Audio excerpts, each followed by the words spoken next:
Welcome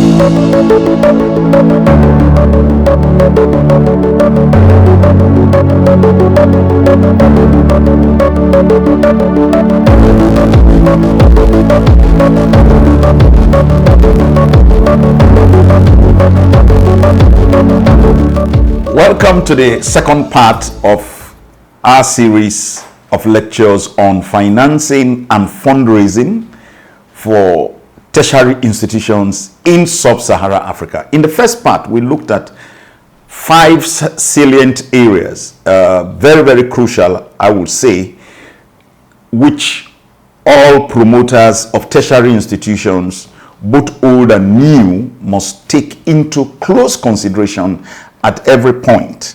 And the first we talked about had to do with the caliber of graduates we introduce to the labor market, and we talked specifically about the need to train graduates whose competencies are directly related or directed, as the case may be, to identified outlets in society, in industry, both private and the public sector. And again, we looked at the area of research as the second area, which is quite crucial to the success of any tertiary institution in Sub-Saharan Africa. Endeavor and ensure to link very closely, your research labs, especially at postgraduate level, to development labs outside your institutions, both local and international. And we looked at the provision of scholarships and other emoluments that assist in student welfare. And we talked about a myriad of sources where the university could get funding for that. And we also looked at an adequate academia. In looking at an adequate academia, we went as far as also mentioning how to get funding for the academia to be of a standard and of a level that will produce the kind of graduates that the institution wants to produce. And then lastly, we looked at the area of infrastructure, where we also identified very closely the potential and possible sources of funding to put infrastructure in place. I must say this to you, as daunting as it can be, in some cases, as challenging as it could be, in some cases, for setting up tertiary institutions, I want to be very, more or less factual, speak to the facts, using this medium to make every potential promoter of tertiary education in Sub-Sahara to know that it is essentially a social enterprise venture on the one hand.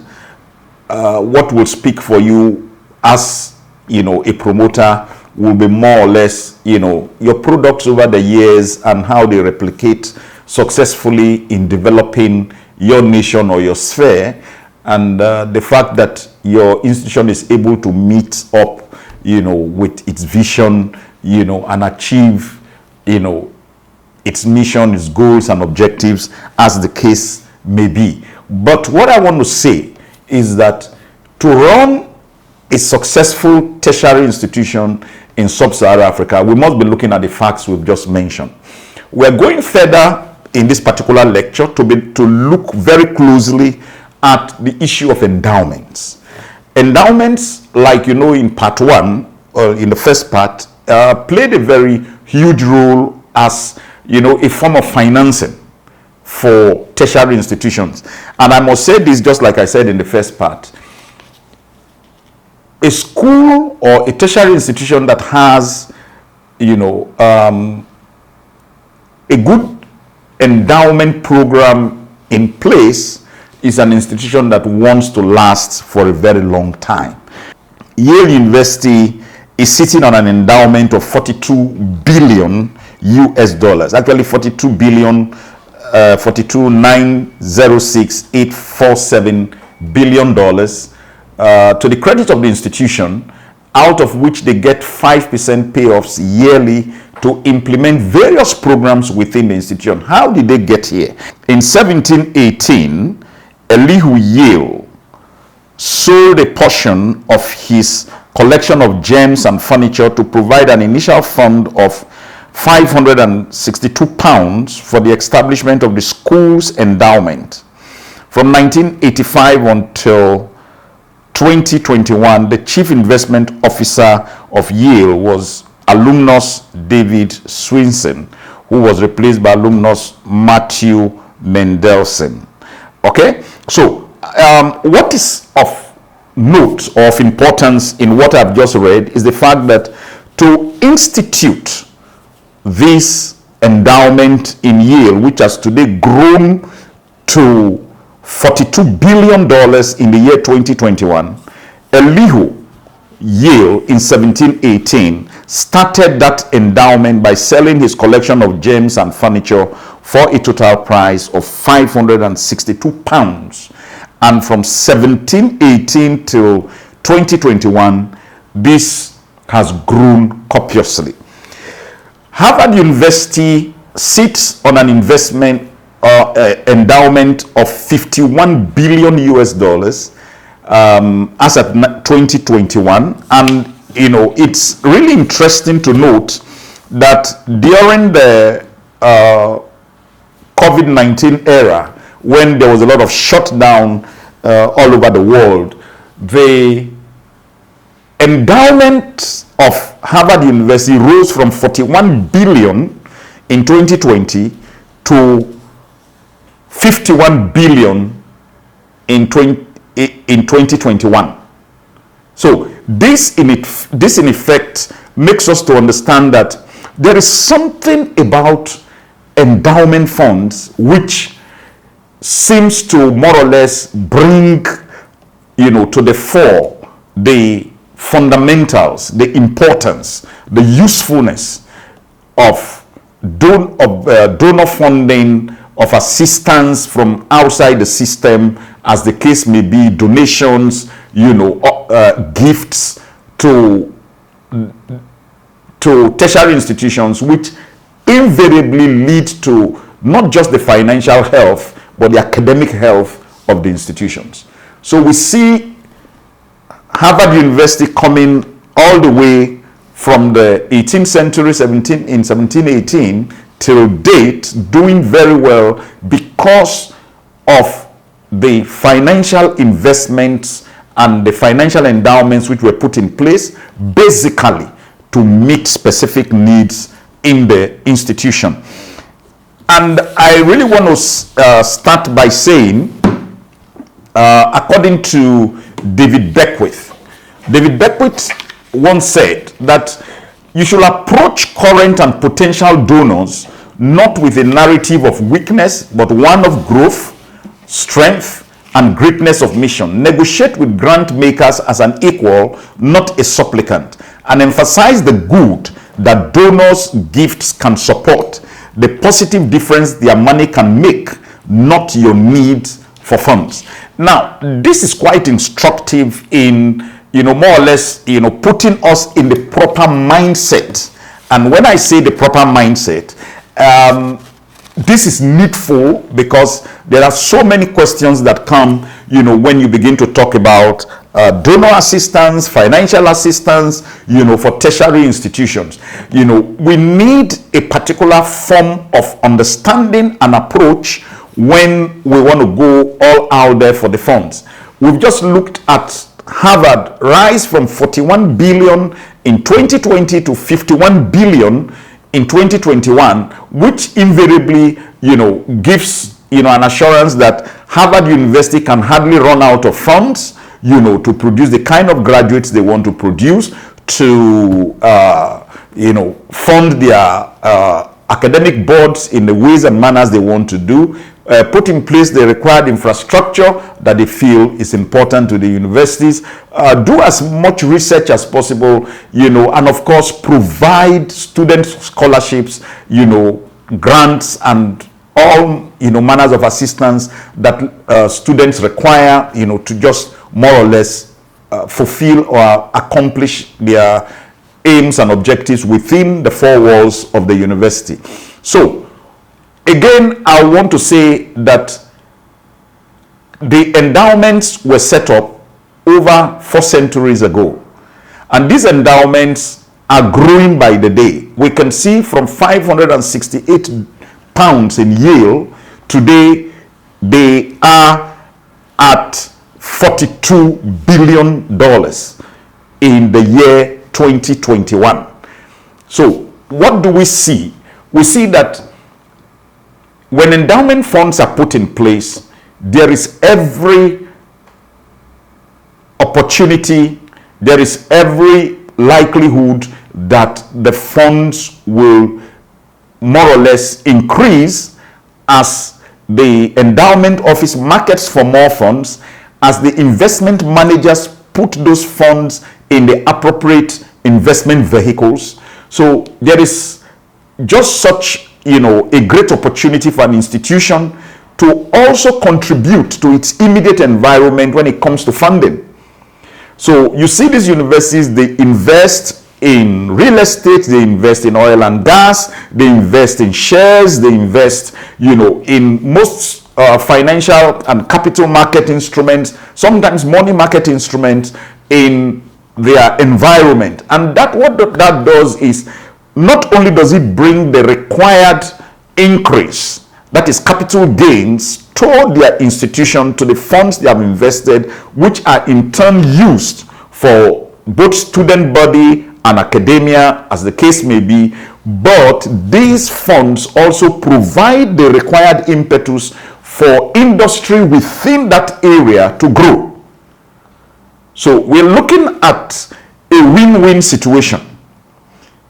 When donors give, when the endowment office is able to successfully market for funding and it is put in place, when that fund is invested in the community, more jobs are provided in the community, and at the same time, the institution, more or less obtains capital gains from its investments, which are made available, to all the requirements within the institution. Like I said, it's a win-win situation. It's a situation which will bring out the best, both in the institution and, in the environment. And here again, we look at, what David Beckwith said.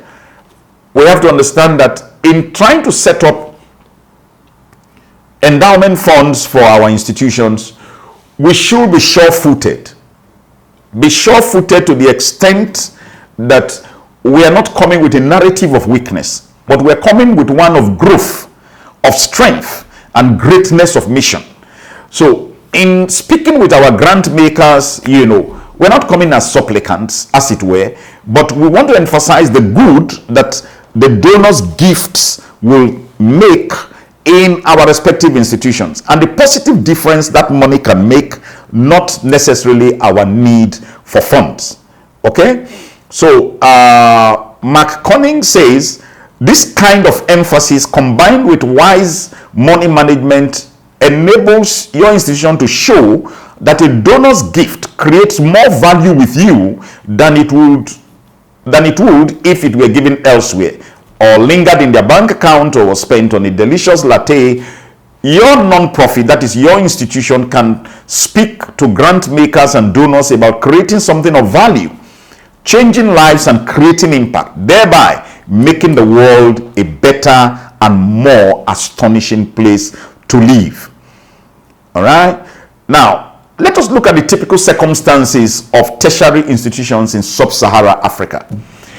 What we observe is that due to a proliferation, expansion of educational opportunities in Sub-Sahara Africa, what we've observed is that the universities, the tertiary institutions, as the case may be, have been more or less stretched thin.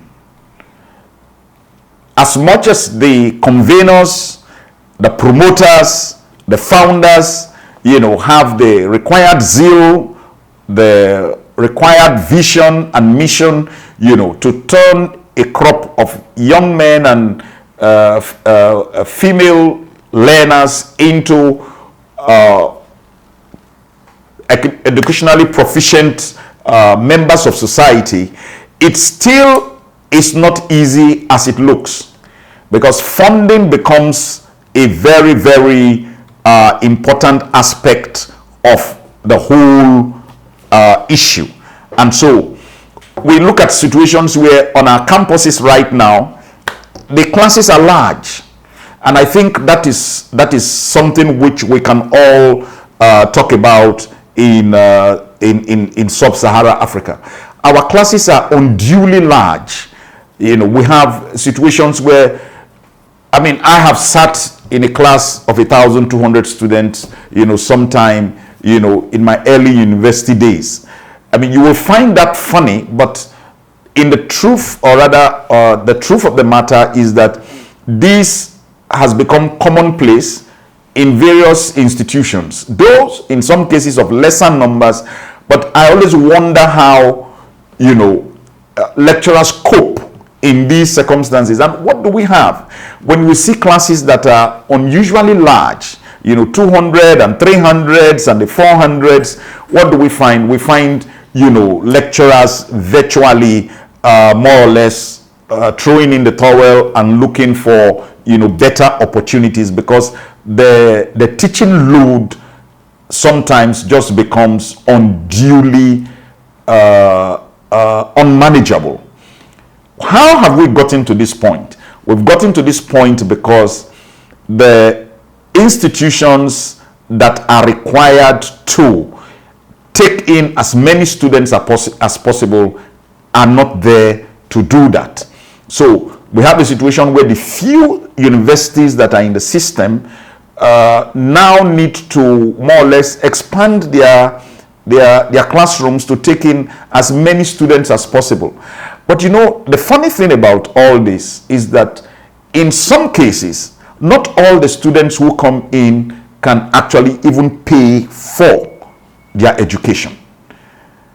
And in other cases, we have situations where both public and private institutions are charging school fees which are not able, as it were, to give to the institutions economic relief to continue, in the business of educating the students. So, and that's why at Penel Doxa Consulting, we've always tried to make our clients understand, especially the tertiary institutions, that no tertiary institution can exist successfully or operate successfully, depending solely on school fees.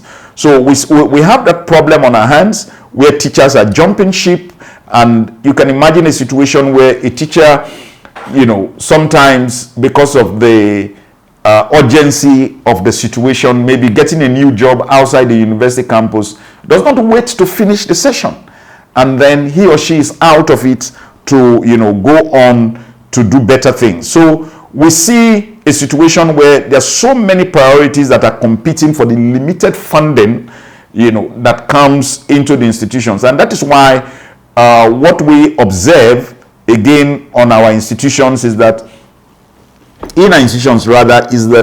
we observe a situation where infrastructural facilities, laboratory facilities, library facilities, and some other facilities, such as the provision of internships and paid excursions, and scholarships on most of our institutions are suffering, or rather are not being met. Those expectations are not being met.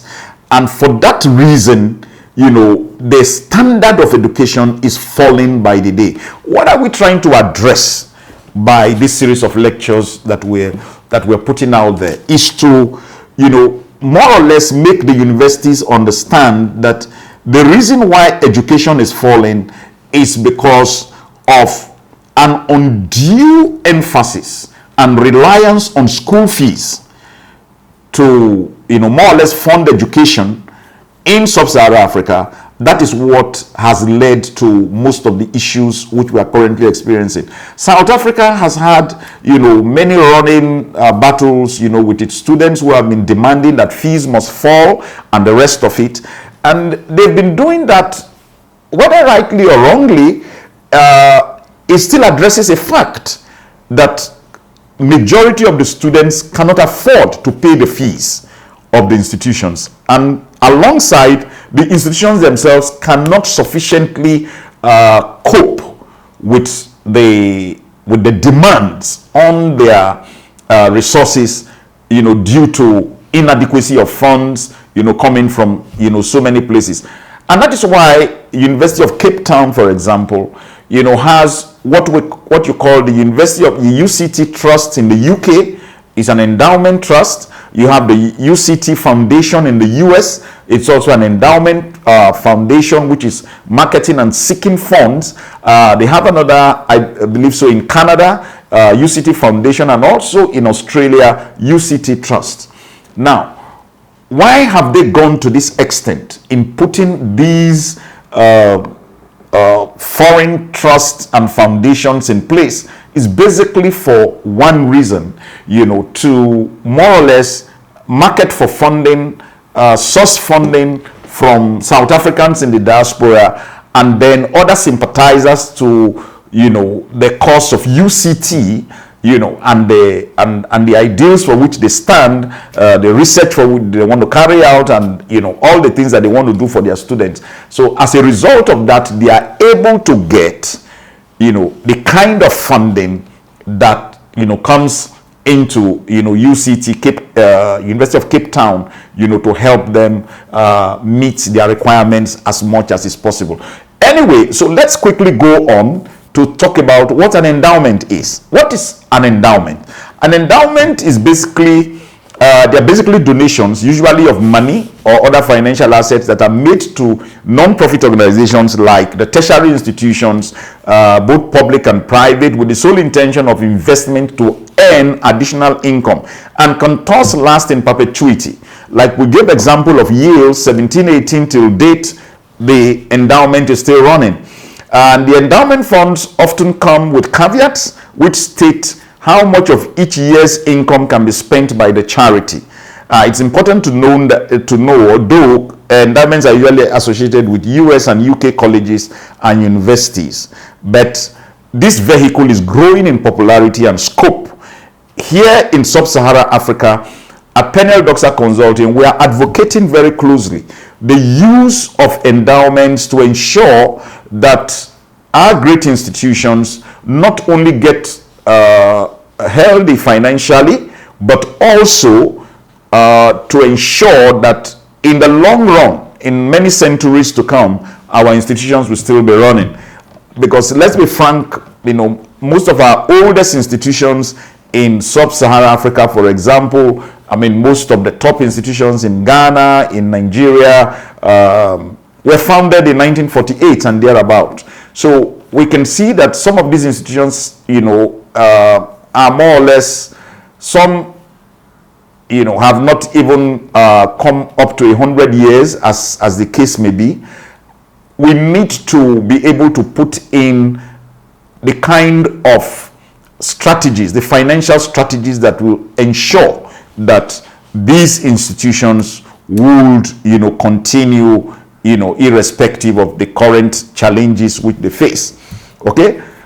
An endowment fund basically, is established by an institution of learning's foundation that makes consistent withdrawals from invested capital. The capital in endowment funds, often used by universities, non-profit organizations, churches, and hospitals, is generally utilized for specific needs or to further an institution's operating process. Now, endowment funds are donations of money or property to universities or colleges and non-profit organizations which use the resulting investment income for a specific purpose. An endowment can also refer to the total of a non-profit institution's investable assets, also known as its principal or corpus, which is meant to be used for operations or programs that are consistent with the wishes of the donor. Most endowments are designed to keep the principal amount intact while using the investment income for charitable efforts. What that is basically is that an endowment, when are funds which are pooled together, invested in specific money market, capital market, other financial investment vehicles, to the intent that that investment will bring in, a reasonable amount of increase. What that means basically is that when those funds are invested, the profits that are made, it is out of those profits that the universities, according to the requirements or the rules guarding the operation of that endowment fund, 5% of that amount is made available by the investment organization to the university or the tertiary body for use in various issues around them or in the universities. So that is what it is basically. So an endowment just means money or other financial assets that are donated, that is donated to universities or other higher institutions, and the main intention of the endowment is to invest it so that the total asset value will result in an inflated adjusted principal amount, along with additional income which will be used for further investments and additional expenses. I think this encapsulates very properly how investments are organized and operated. The main intention of the endowment is to invest it so that the total asset value will result in an inflation adjusted principal amount, along with additional income which will be used for further investments and additional expenditures. So when your institution is able to market for and put together funding from donors or from your alumni or from whatever sources you are able to get that from, and they are donated with the principal intention of having those funds invested, the principal kept intact, whilst the profit as it were is given to the institution, with some of the profit plowed back anyway, because that is the only way the investment will grow. All right, so that is what basically an investment is all about. So these endowments have guidelines stating how much of each year's investment income can be spent.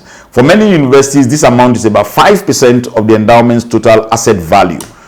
All right, so take for example an educational or a non-profit organization with an annual budget of $1 million that hope to create an endowment that will generate at least $100,000 a year in annual income. That organization will need an endowment of at least $2 million to generate that much annual income based on a 5% payout yearly. So it just works out that way.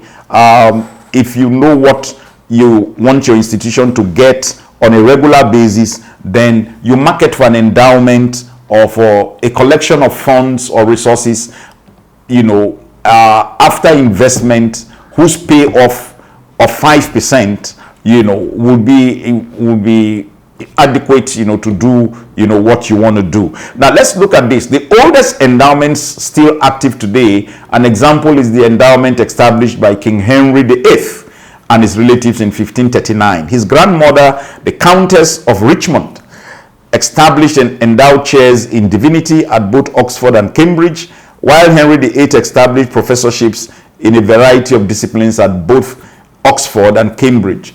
Marcus Aurelius established the first recorded endowment for the major schools of philosophy in Athens in 176 AD. So let us look at the endowment of King Henry VIII again and his relatives. that particular endowment, I think, was in the region of about 60,000 pounds, but today, you know, is well over 40 million pounds in value. Endowments have supported American colleges and universities very well, and many other such institutions, you know, also maintain endowments, and these include religious groups, hospitals, museums, private secondary schools, and cultural and performing arts groups. Endowments are frequently described as if they were a single fund, when in fact they are an aggregation of discrete funds, each with its own stipulations about the purposes for which it can be used. Thank you for keeping faith with us and staying till the end of this second part of our lectures on financing and fundraising for tertiary institutions in Sub-Sahara Africa. I am Reva Ogo, CEO of Peniel Doxa Consulting. See you in part 3.